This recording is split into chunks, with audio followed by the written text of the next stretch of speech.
पश्चिम बंगाल की राजनीति में इन दिनों बड़ी उथल-पुथल मची हुई है। तृणमूल कांग्रेस यानी टीएमसी के कई नेता और विधायक खुलकर नेतृत्व पर सवाल उठा रहे हैं। ऐसे में राजनीतिक गलियारों में ये चर्चा तेज हो गई है कि क्या ममता बनर्जी इस संकट से उबर पाएंगी या नहीं। नमस्कार, आप देख रहे हैं न्यूज़ 18 का डिजिटल प्लेटफॉर्म और मैं हूं आपके साथ पल्लवी त्रिपाठी। टीएमसी जिस सिचुएशन में फंसी हुई है, कभी यह सिचुएशन कांग्रेस की थी। इंदिरा गांधी पार्टी से पूरा कंट्रोल खो चुकी थी। पूर्व प्रधानमंत्री इंदिरा गांधी को अपनी ही पार्टी में बड़े विरोध का सामना करना पड़ा था।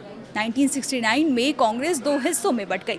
उस समय कांग्रेस के कई बड़े और अनुभवी नेता इंदिरा गांधी के खिलाफ खड़े हो गए। उन्हें लगा कि इंदिरा गांधी का राजनीतिक भविष्य खत्म हो जाएगा, लेकिन हुआ इसका उल्टा। इंदिरा गांधी ने जनता के बीच जाकर अपनी अलग पहचान बनाई और विरोधियों को पीछे छोड़ दिया।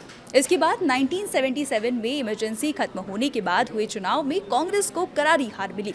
खुद इंदिरा गांधी भी चुनाव हार गई। उस समय ऐसा लग रहा था कि उनका राजनीतिक करियर खत्म हो चुका है, लेकिन उन्होंने हार नहीं मानी। लगातार जनता के बीच रहीं, संगठन को फिर मजबूत किया और 3 साल बाद 1980 में फिर से प्रधानमंत्री बन गई। अब ममता बनर्जी के सामने भी कुछ वैसी ही चुनौती दिखाई दे रही है। बंगाल विधानसभा चुनाव में पार्टी को बड़ा झटका लगा है और उसके बाद संगठन में असंतोष खुलकर सामने आने लगा। कई विधायक नेतृत्व शैली और पार्टी में फैसले लेने के तरीके पर सवाल उठा रहे हैं। कुछ रिपोर्ट्स के मुताबिक बागी नेताओं का आरोप है कि पार्टी में सत्ता कुछ लोगों तक सीमित हो गई है और बाकी नेताओं की अनदेखी की जा रही है। बगावत की शुरुआत कुछ विधायकों की नाराजगी से हुई थी, लेकिन धीरे धीरे ये बड़ा राजनीतिक संकट बन गई। कई विधायकों ने अलग गुट का समर्थन किया और विधानसभा में नेतृत्व बदलने की मांग तक उठ गई। इससे ये साफ हो गया कि पार्टी में मतभेद अब सिर्फ अंदरूनी चर्चा तक सीमित नहीं है। हालांकि ममता बनर्जी को कम आंकना ठीक नहीं है।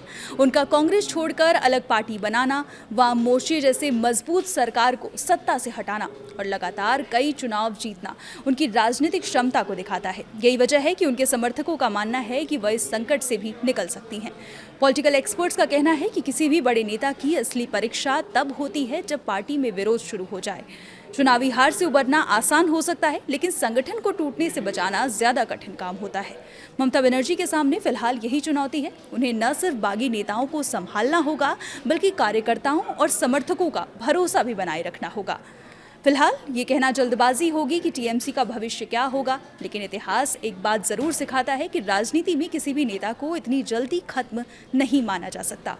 आने वाले महीनों में ये साफ हो जाएगा कि वह पार्टी को एकजुट रख पाती है या फिर बंगाल की राजनीति किसी नए मोड़ पर पहुंचती है। इस पर आपकी क्या राय है, हमें कमेंट कर जरूर बताएं। फिलहाल के लिए इतना ही। देखते रहिए न्यूज़ 18।